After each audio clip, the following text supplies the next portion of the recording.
नमस्ते सबैजनालाई।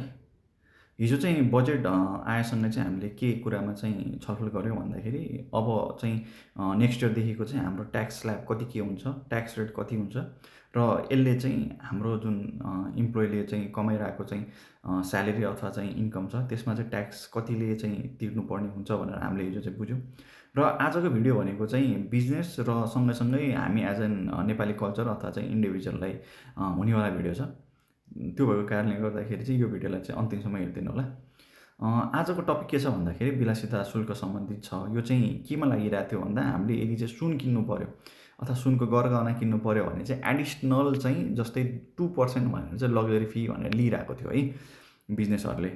अब के भयो भन्दाखेरि हिजो बजेट आएसँगै तपाईँको चाहिँ 2083-84 देखि चाहिँ के हुने भयो भन्दा यो लग्जरी फी भन्ने कुरा चाहिँ हट्ने भयो है। अब यो चाहिँ जेरो हुने भयो। त्यो भएको कारणले गर्दाखेरि बिजनेसले पनि 2% उठाउन पाइएन र कस्टमरले पनि हेरेर मात्रै तपाईँको पेमेन्ट चाहिँ गर्नु पऱ्यो।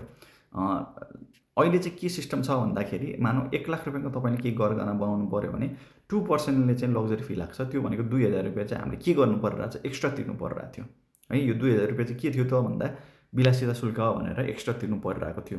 यो चाहिँ सुनमा मात्रै थियो है, चाँदीमा चाहिँ थिएन। र अहिले हिजोको बजेटबाट चाहिँ के भयो भन्दा यो लग्जरी फी चाहिँ अब यो क्यान्सल भयो है। 2083-84बाट चाहिँ के भयो त यो तपाईँको क्यान्सल भइसक्यो है। 83-84बाट चाहिँ यो क्यान्सल भयो। अब क्यान्सल भएसँगै यो फी उठाउन पाइएन र अब हामीले भनेको कति हो भन्दाखेरि 1 लाख रुपियाँको सामान किन्यो भने 1 लाख रुपियाँ मात्र तिरे पुग्यो। तर है, तर छ एउटा कन्डिसन। के तर आयो भन्दा यहाँ तपाईँले देख्न सक्नुहुन्छ यो सिप प्रवर्धन शुल्क भनेर एउटा नयाँ हेडिङ चाहिँ क्रिएट भएको छ।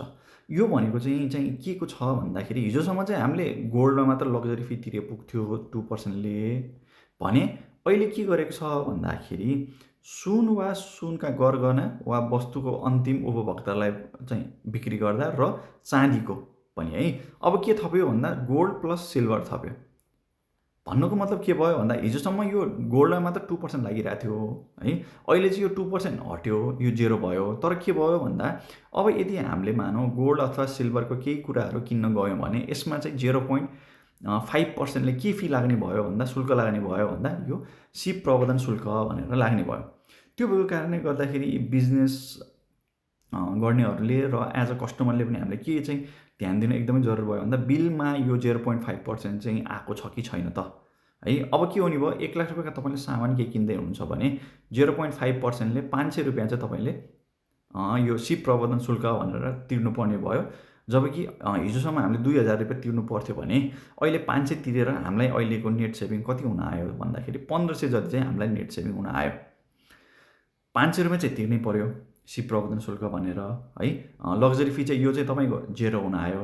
त्यो जेरो हुन आएकोसँगै हिजोसम्म तिर्नु पर्थ्यो, अहिले तिर्न नपरेको कारणले गर्दाखेरि हामीलाई चाहिँ अहिलेको चाहिँ श्रावणदेखि चाहिँ के हुने देख्यो भन्दाखेरि 1500 रुपियाँ जति चाहिँ हामीलाई 1 लाख रुपियाँको केही सामान बनाउँदाखेरि चाहिँ त्यसमा चाहिँ 1500 रुपियाँ चाहिँ बच्ने जस्तो चाहिँ देखियो।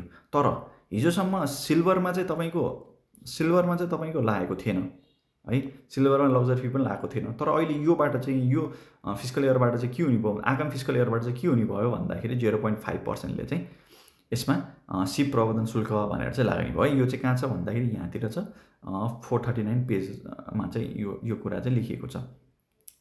अब यो हुँदाखेरि सिल्भरको चाहिँ कस्ट जुन हामीले पर्चेस गर्छौँ त्यो चाहिँ बढ्ने भयो। तर गोल्डको के हुने भयो भन्दाखेरि सर्टेन सानो मार्जिनले चाहिँ घट्ने देखिन्छ है। गोल्डको घट्ने जस्तो देखिन्छ, सिल्भरको चाहिँ यो चाहिँ बढ्ने जस्तो देखिन्छ यहाँसम्म आउँदाखेरि। अब यो यसले गर्दाखेरि हुने असर अब बिजनेसहरूले के गर्नु पर्यो भन्दाखेरि सेम पहिला जस्तो है, लग्जरी फी जसरी कलेक्ट गर्नुभएको थियो अहिले पनि त्यसरी नै कलेक्ट गर्ने हो। तर रेट मात्र के भयो भन्दाखेरि 2 को ठाउँमा 0.5%को मात्र रेट हुने भयो। ओभरअलमा यतिले चाहिँ असर पर्ने हो बिजनेसलाई। कस्टमरलाई भनेको 1.5% रुपियाँ चाहिँ हामीलाई चाहिँ बेनिफिट हुने जस्तो चाहिँ देखिनमा आइरहेको छ यो तपाईँको श्रावणदेखि है। गोल्डको एउटा अर्को असर पर्ने पार्ट पनि यो बजेटले निकालेको छ। त्यसको लागि चाहिँ यो सेकेन्ड भिडियो मैले अपलोड गर्दैछु किनभने यो भिडियो अलिकति लामो नै हुने जस्तो देखियो है। सेकेन्ड भिडियोमा चाहिँ हेर्नु होला गोल्डको चाहिँ रेट लग्जरी फी अथवा सिप प्रवर्धन शुल्क भन्दा बाहेक पनि अरू कुन चाहिँ कारणले गर्दाखेरि चाहिँ असर परेको छ र अब हामीले यो किन्दाखेरि चाहिँ भोलिको दिनमा यो महँगो हुने हो कि सस्तो हुने हो त, के असर पर्छ भन्ने कुरा चाहिँ मैले आगामी नेक्स्ट भिडियोमा बनाउँदैछु। नेक्स्ट भिडियो पनि हेरिदिनु होला है। हवस् त, धन्यवाद।